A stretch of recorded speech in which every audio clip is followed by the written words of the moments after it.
Hello everyone.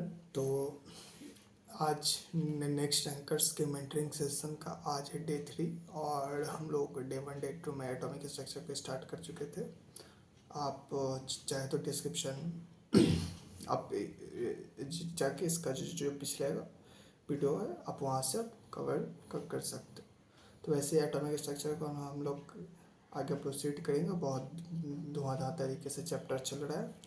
तो हम लोग पिछले क्लास में एटॉमिक मॉडल को स्टार्ट कर चुके थे और हम लोग इस वीडियो में उसी को आगे कंटिन्यू करेंगे। हालांकि हमने एटॉमिक मॉडल पे हम लोग को 2 से 3 लेक्चर देना है, क्योंकि जो मेन मॉडल है वो हमारे पास बोहर मॉडल है, लेकिन उसको समझने के लिए रदरफोर्ड मॉडल को समझना जरूरी है। तो देखते हैं कि रदरफोर्ड मॉडल में कितना टाइम लगता है।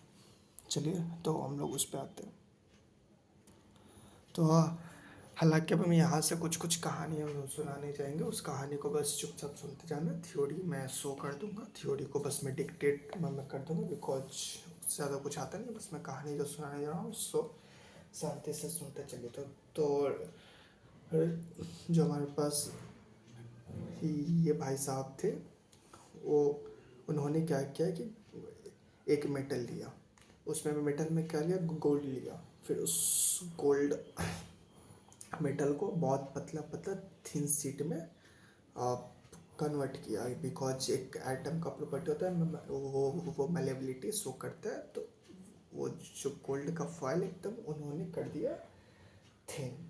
उसके बाद क्या किया कि फिर उसके बाद उन्होंने एक रेडियो एक्टिव सैंपल उठाए, जो हमारे पास रेडियम या पोलोनियम, ये हमारे पास रेडियो एक्टिव एलिमेंट है।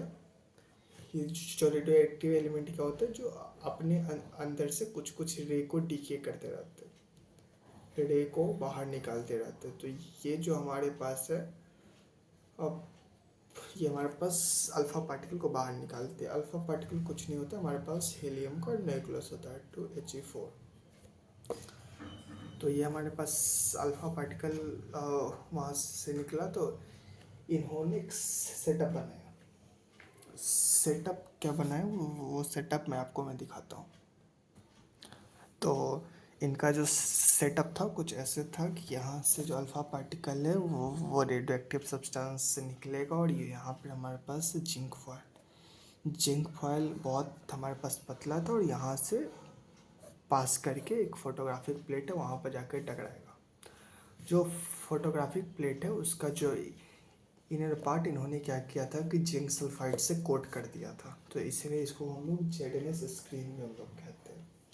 ठीक है। तो यहाँ से अल्फ़ा पार्टिकल निकला, सीधे गया, ये यहाँ पे स्ट्राइक किया। ये स्ट्राइक करने के बाद ये फोटोग्राफिक प्लेट पे गया, और यहाँ पे क्या क्या ऑब्जर्वेशन उनको मिला उसको हम लोग बात करते। तो ये हमारे पास हो गया, हमारे पास एक्सपेरिमेंट। अगला, अब उनको क्या क्या ऑब्जर्वेशन मिला। तो उनको जो ऑब्जर्वेशन मिला वो ये मिला कि बहुत सारे अल्फ़ा पार्टिकल वो सीधे के सीधे ट्रैवल कर गए। मीन्स वहाँ पे वो डिफ्लेक्ट नहीं हुए, हल्का सा भी वो डिफ्लेक्ट नहीं, वो सीधे जैसे जिंक फॉइल से गए वैसे ही करके वो प्लेट पे गए। ठीक है। लेकिन उस ये हो गया आपका पहला ऑब्जर्वेशन। दूसरा ऑब्जर्वेशन क्या निकला कि फ्यू अल्फ़ा पार्टिकल अपने पाथ से हल्का सा डेविएट कर गए, ज़्यादा नहीं, बस स्मॉल एंगल से डेविएट कर गए। और very few alpha particle bounce back on its path. Means 20,000 में से कोई एक अल्फा पार्टिकल, 1 in 20,000, 20,000 में से कोई एक अल्फा पार्टिकल जो था वो डायरेक्टली अपने पाथ को रिपीट कर गया।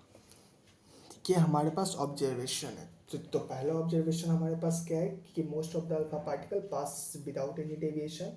Second, few alpha particle deviate with small angle, and very few alpha particle, that is 1 in 20,000 alpha particle, retrace its path or show deflection greater than 90 degree।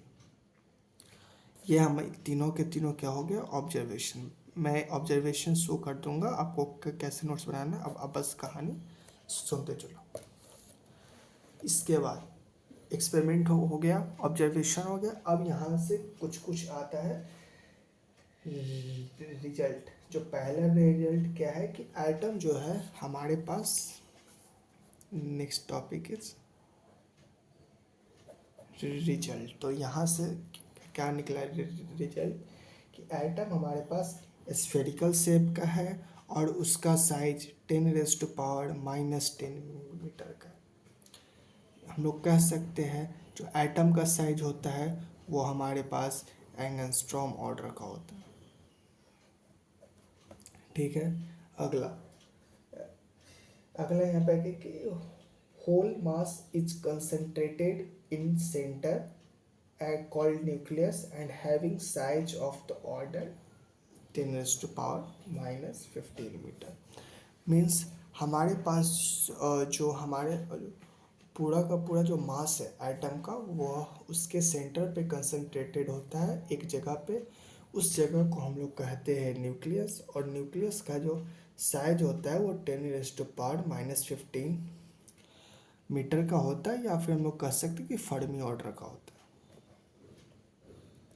जो atom का size है वो angstrom order का होता है, जो nucleus का size है वो हमारे पास फर्मी ऑर्डर का होता है। ठीक है। इसके बाद जो हमारे न्यूक्लियस का साइज हो गया, अब हमारे पास न्यूक्लियस का रेडियस निकालने का एक तरीका है।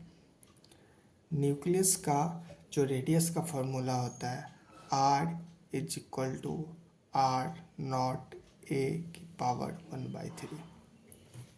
ये फार्मूला को याद कर लीजिए। ये फिजिक्स के, मॉडर्न फिजिक्स के, रेगुलर केमिस्ट्री में भी ये यूज होगा। ठीक है। जहाँ पे R होता है हमारे पास radius of nucleus, R0 it's a constant, A mass number of the atom. Hence अगर हमारे पास एटम का मास हमें पता हो तो उसका हम लोग रेडियस निकाल सकते हैं इस वाले फार्मूले से। फार्मूला आपको टिप पे याद होना चाहिए। इस पर कम से कम 6 से 7 सवाल नेट में पूछा गया है, और फिजिक्स के सबका जो 12th का सबसे लास्ट टॉपिक है न्यूक्लियर फिजिक्स, उसमें भी इस फार्मूला पर मिनिमम 3 से 4 क्वेश्चन जेईई में पूछे गए। ठीक है। ये हमारे पास हुआ एट न्यूक्लियस के रेडियस के बारे में। एक और टर्म हम लोग बात करना चाहेंगे वॉल्यूम के बारे, डेंसिटी के बारे में। तो डेंसिटी क्या होता है? वो हमारे पास होता है मास बाय वॉल्यूम। तो मास हमारे पास है ए, ठीक। वॉल्यूम एक हमारे पास स्फेरिकल है, तो स्फेयर का वॉल्यूम तो डायरेक्टली प्रोपोर्शनल टू R³ होता है। ठीक है। जो वॉल्यूम ऑफ स्फीयर होता है डायरेक्टली प्रोपोर्शनल टू R³ होता है। हिंस तो यहाँ पर जो हम लोग डायरेक्टली प्रोपोर्शनल लेंगे मीन्स R0 का क्यूब इंटू A⁻1/3 का क्यूब। A एक्चुअली वॉल्यूम क्या होता है 4/3πr³। तो A अपॉन ये R0 का क्यूब हमारे पास कांस्टेंट है, और A⁻1/3 का क्यूब हमारे पास A हो गया। A से कैंसिल 1/R0³ मीन्स न्यूक्लियस कोई भी हो, कोई भी एटम का न्यूक्लियस हो, डेंसिटी हमेशा कांस्टेंट होगा। तो यहाँ पर एक नोट डालने वाली पॉइंट है जो कि आपको हमेशा याद रखना है कि density of nucleus is constant for any atom. Believe me, इस पे नीट जेईई दोनों में भर भर के क्वेश्चंस पूछे गए। ठीक है। यहाँ तक हम लोग कर रहने देते, और मैं आपको एक्सपेरिमेंट और ऑब्जर्वेशन का मैं बता देता हूँ कि कैसे क्या करना है। ठीक है, तो यहाँ पे मैं दिखा दे रहा हूँ, यहाँ से आप एक्सपेरिमेंट और ऑब्जर्वेशन का नोट्स बनाएं, क्योंकि जो हमारे पास रिजल्ट है वो अभी तक कंप्लीट नहीं हुआ है, उसको हम लोग अभी और आगे फर्दर प्रोसीड करेंगे। हालांकि ये अच्छा टॉपिक है, ठीक है, इसलिए तो हमारे पास रदरफोर्ड मॉडल है। तो रदरफोर्ड मॉडल क्या होता है? अल्फा पार्टिकल स्कैटरिंग एक्सपेरिमेंट पर हमारे पास बेस्ड है। ये आप नोट कर लीजिएगा। ये वाला वो जो मैंने कॉपी में डायग्राम शो किया था वो वाला डायग्राम बनाइएगा, और यहाँ से आप पढ़ सकते हैं कि जो अल्फा पार्टिकल की एनर्जी होती है बहुत ज़्यादा होती है, वो जाती है, वो टकराती है। ठीक है, scattering of alpha particle are interpreted by Rutherford from this experiment. He observed that, अब उनका क्या क्या ऑब्जर्वेशन था उसके बारे में एक बार जान लेते हैं। पहला था कि the most of the alpha particle pass without any deviation. दूसरा, the few alpha particle deviate with a small angle. तीसरा, very few alpha particle retrace path और show deflection greater than 90 degree.